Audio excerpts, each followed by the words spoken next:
Alright, so sa pagkakataon na ito, ayan. So pipili po ang ating mga candidates ng tanong mula sa ating, ayan. Ang tawag dito, isn't it a fishbowl? Anyway, no, step, candidate number 1, step forward. Alright, so isang magandang gabi sa iyo. Okay, so kamusta ka naman? Ano naman yung nararamdaman mo at this very moment? Masaya po kinakabahan ko. Oh, it's a normal feeling na kinakabahan, no? Pero hindi naman halata, no? Wow. Alright, now pick your question.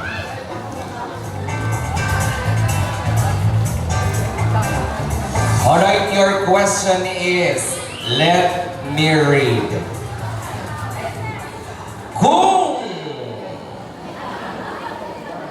Kung papipiliin ka sa dalawa, ano ang pipiliin mo? Diskarte o diploma?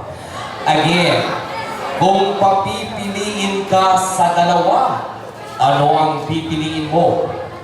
Diskarte o diploma?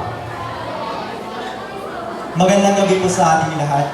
So alam naman po natin na magkaiba ang kahulugan ng diskarte o diploma.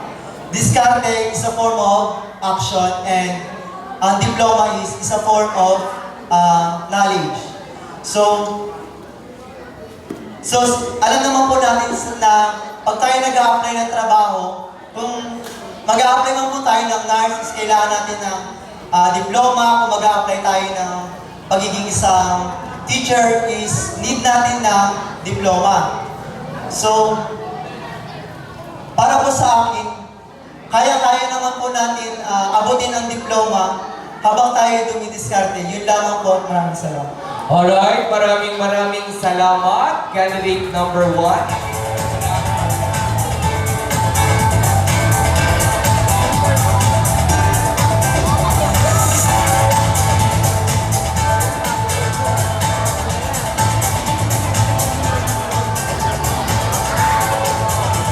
Alright, so sa pagkakataon na ito, ayan, so mayroon, okay, candidate, saglit lang muna, no? Alright, so sa pagkakataon na ito, Barangay Orconoma, ayan, so tayo po ay mayroong isa po pong bisita ngayong gabing ito. We're very honored to have her, no, ang kanyang presensya ngayong gabing ito. So ladies and gentlemen, Barangay Orconoma, palakpakan naman po natin, Binibining Madam Jo